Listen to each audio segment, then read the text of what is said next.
삼국지 공손찬을 깨부순 원소의 용장이 있으니 국이입니다. 오늘 손찬이 형은 국이에 대해 탐구해봅니다. 국이는 전한 상서령 국담의 후손이라 되어 있습니다. 이때가 한 애제 때인데 정치가 혼란할 때였습니다. 얼마 안 있어서 그 다음 황제 때 왕망이 황희를 찬탈하게 되죠. 아무튼 이 애제 때 동평왕 유훈이 제천송사에 휘말리게 돼요.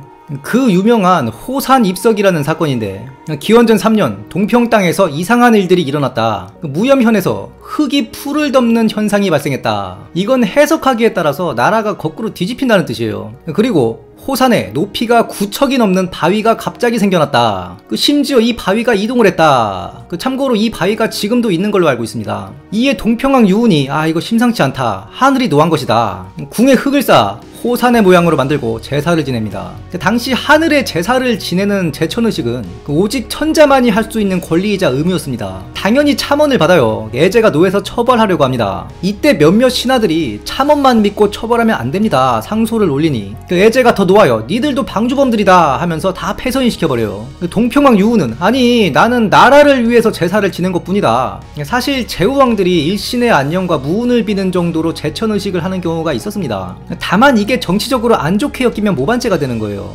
결국 유훈은 분해하면서 자결해버리고 그를 두둔한 신하들은 폐서인되어 쫓겨나는데, 그 중에 국위의 선조인 상서령 국담이 있었습니다. 폐서인되어 양주 서평군으로 도망하였다. 그런데 황제의 마음먹기에 따라 언제 또 추포될지 모르는 거죠. 성을 국에서 국으로 바꾸어 은거했다. 그리고 이 새로운 국시가 그 지역의 대성이 되었다 되어 있습니다. 참고로 이 폐서인된 집안이 어떻게 서평의 대성이 될 수 있었느냐, 당시 폐서인 시킨다고 해서 그 가산을 몰수하는 건 다른 문제였어요. 당대 사설을 보면 군에 봉하였다 이런 문구가 나오거든요. 이게 사실상 봉한 게 아니고 왕공 후작을 빼앗은 겁니다. 군이라 하면 정식 자기는 아니고 그냥 자기 없는 자가 지역의 조세권을 가지고 있으면 군이라 했어요. 공식 자기는 박탈하되 그 경제권까지 빼앗은 건 아니었다는 거죠. 이엄 같은 경우에도 제갈량에 의해 폐서인되었는데, 제갈량이 이엄 아들 이풍한테 쓴 편지를 보면 그래도 아직 가솔과 노비가 수백에 달하지 않느냐, 자중하고 있으면 나중에 또 불러줄 수도 있다. 즉 당시 국시 집안은 폐서인되었으나 가산은 보존했던 걸로 보여요.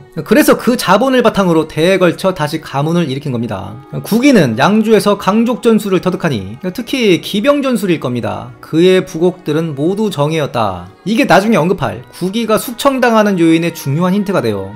동탁이 정권을 잡고 원소가 기주로 빤스런 치자 동탁은 원소를 회유하여 발해 태수에 봉하고, 이 원소를 컨트롤하려고 한복을 기주목으로 파견하죠. 당시 그 지역 제1장은 공손찬이었는데 공손찬은 유주에 있었고, 기주에서는 한복이 동탁의 뒷배를 두고 있는 가장 막강한 세력이었다가 반동탁 연합군대 한복이 동탁을 버리고 원소 쪽에 붙죠. 그리고 송견의 낙양일성으로 반동탁 연합군들은 각자의 실리에 따라 지들끼리 싸우기 시작합니다. 국위가 당시 한복 밑에 있었는데 원소랑 국위가 손을 잡아요. 국위가 한복한테 반기를 들지만 한복한테 패합니다.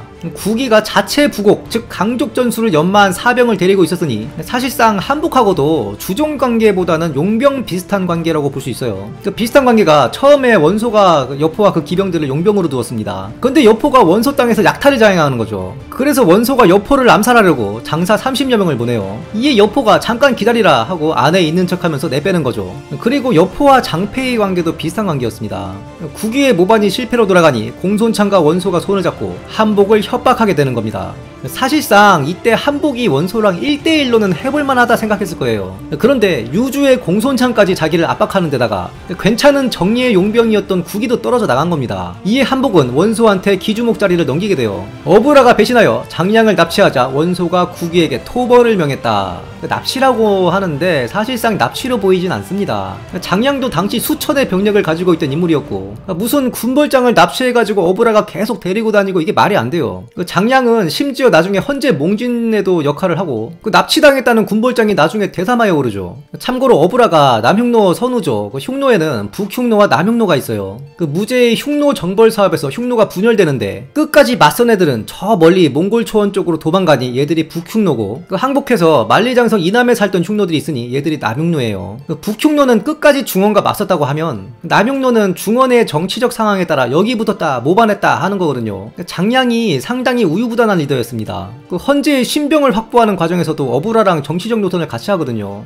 물론 중간에 동소의 설득으로 조조 친화적 스탠스를 보이기도 합니다만 이런 행보들이 다 우유부단하고 기회주의적인 행보란 말입니다. 아마 납치까진 아니고 설득당해서 그 흉노편에서 중언의 정세를 관망했던 게 아닌가. 이런 관망이 사실상 장량한테는 유효했어요. 헌재한테 인정도 받고 심지어 궁궐을 보수할 때 궁궐 하나의 방에는 양안전이라 해서 자기 이름을 붙입니다. 암튼 구기가 업현의 남쪽에서 어부라를 격파하였다. 이후 상황이 급박하게 흘러갑니다. 원소가 같은 반동탁 연합군 짬을 먹은 원술과 송견의 통수를 때리죠. 그 원교 근공에 따라 공손차는 원술과 연합하기 때문에 공손월을 보내 송견을 지원합니다. 이때 공손월이 화살에 맞아 전사하죠. 이에 공손찬이 대노해서 각 자사를 임명하고 원소와 자웅을 교류를 합니다. 동생 공손월의 죽음이 상당히 안타까웠는지 공손찬이 원소 10조 재상이라 해서 원소의 10가지 죄상을 상주하죠. 이때 10번째 죄상이 송견은 동탁을 쫓아내고 그 공이 누구보다 큰데 그 원소가 뜨대기 장수를 보내서 불법으로 송견의 자리를 차지하게 하였다. 이게 공손월의 죽음과 관련된 일화죠. 원소는 공손찬과 화친하기 위해 공손범에게 발해태수 인수를 주는데 그 인수를 주고 발해로 보냈느냐 아니면 공손범이 원래 거기 있었느냐? 저는 후자라고 봐요. 그 공손범이 발해의 병사를 데리고 황건적 잔당을 토벌하면서 공손찬에게 합류하였다 되어 있는데 그 원소가 부임을 보낸 거면 이 단기간에 병사를 모아서 합류하는 게 말이 안 돼요. 원소는 반동탁 연합군 이후에 발해에서의 영향력을 잃었다 봐야 됩니다. 실제로 공손찬의 사촌동생인 공손범이 발해를 실질적으로 지배하고 있었을 거예요. 원소 입장에서는 믿져야 본전으로 인수를 넘긴 겁니다.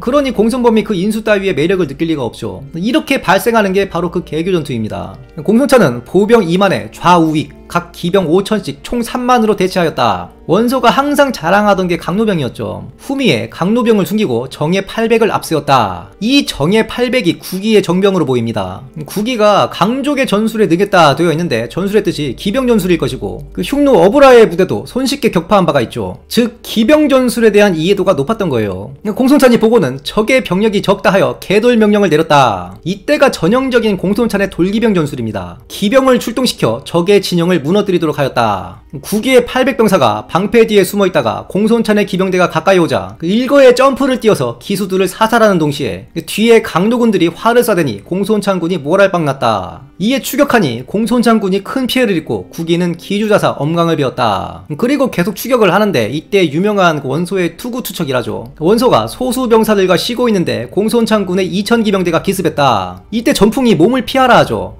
그런데 원소가 그런다고 살아 돌아갈 수 있겠냐? 그러니까 투구라고 하지만 사실상 두건일 겁니다. 그 두건을 벗어 던지고는 용맹하게 싸우니 기병대가 움찔하였고 이어 구기가 원소를 구원했다.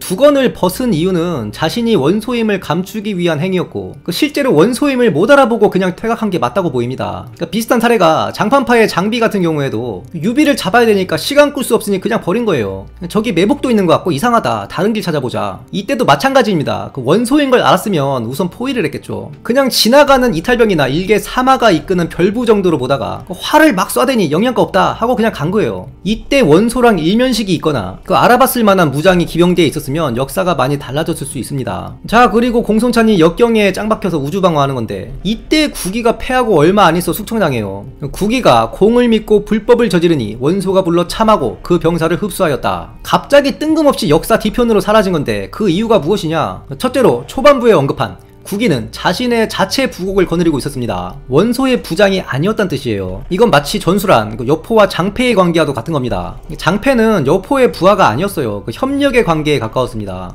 두 번째, 이 시기를 보면 서사상 원소가 오환과 흑산적 장현을 토벌하는 게 개교전투 직후인 193년 이때 도승의 무리가 업을 함락하였다. 이에 원소가 여포를 용병으로 쓰면서 흑산적 장현을 토벌하고 흉노 오환도 쓸어버리거든요. 오환이나 흑산적 같은 경우 그 기병전술 위주로 싸우는 애들입니다. 그 흑산적 장현 같은 경우에도 기병대가 상당하다 그랬어요. 이때 원소군에서 여포가 활약을 했다고 하지만 분명 구기도 역할을 했을 거예요. 후한서에 이 흑산과 오환 토벌 서사 바로 뒤에 구기가 공을 믿고 까불었다 되어 있어요. 특히 흑산적 장현과의 싸움의 서사를 보면 양쪽이 많이 상했던 것으로 보입니다. 그리고 그 다음 195년에 구기가 공손찬을 포위하다가 공손찬의 둔전에 밀려서 굴량 오링으로 결국 패합니다. 구기의 사병들도 이런 전쟁들로 상당히 세가 많이 줄어 있었을 거예요. 왜냐면 공손찬을 격파한 전술처럼 대기병 전술에서 구기의 사병들이 총알바지 역할을 했을 것이기 때문입니다. 그래서 뭔가 원소한테 그 대가를 요구했을 가능성이 높습니다. 병사도 상했고 병장기도 좀 다시 사야 되니까 돈 좀 달라. 이걸 보고 원소가 공만 믿고 까분다. 응 그래 해줄게 들어와. 불러놓고 죽였다. 그 토사구팽한 거예요.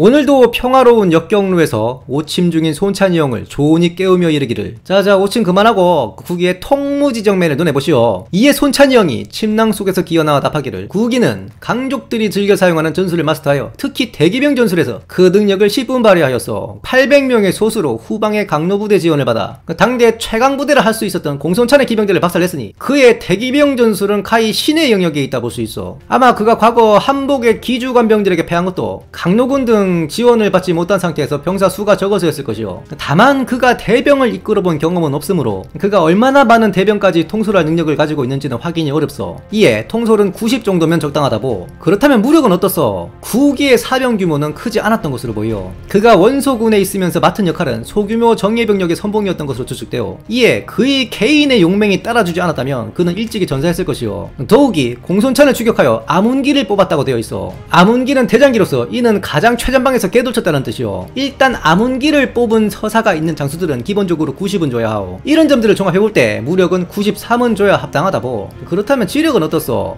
9기는 대기병 전술에는 통달하여 전투에 능하으나 그 장기전에서는 공손찬의 둔전에 그 대책을 마련하지 못하고 포위만 하였다가 결국 공손찬에게 패하고 치중을 상당수 잃은 바 있어. 그 스타로 치면 그 소규모 마린과 SCV를 자유자재로 컨트롤하는 치즈러시에는 일가견이 있으나 운영 들어가면 그 능력의 한계를 보이는 무장으로 보여. 그럼에도 그가 계력의 소가 크게 패한 일화는 없으므로 지력은 60 정도 주면 적당하다고. 그러면 정치는 어떻소? 9기가 정치력을 발휘한 일화는 없어. 다만 그는 죽음까진 아니지만 맹주였던 원소에게 숙청당했어. 이건 그가 정치적 포지션을 제대로 잡지 못하고 결국에는 그 쓰임이 다해 토사구팽당한 것이요. 이에 정치 26을 인용하는 게 좋겠어. 그러면 매력은 어떻소? 그가 인간적인 매력을 가지고 있다는 일화는 어디에도 없어. 다만 그의 부국은 멀리 양주에서 따라온 부하들이며 소규모 작전에 있어서 리더에 대한 믿음과 충심이 필수였을 것이요. 매력이 28인 대장을 죽음을 불사하고 따르긴 어렵다 생각되므로 그의 매력은 최소 65 정도는 주어야 합당할 것이요. 잘 들었어. 내 사실 장군을 뵈러 온 건 9기의 통무지정의 평 때문이 아니오. 관정 말이오. 손찬이 형이 뜨끔하여 아니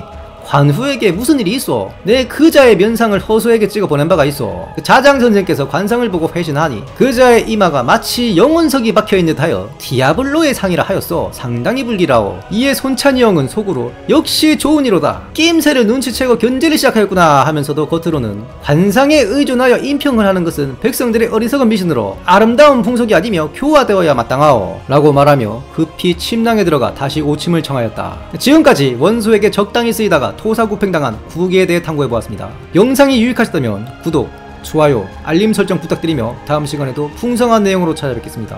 감사합니다.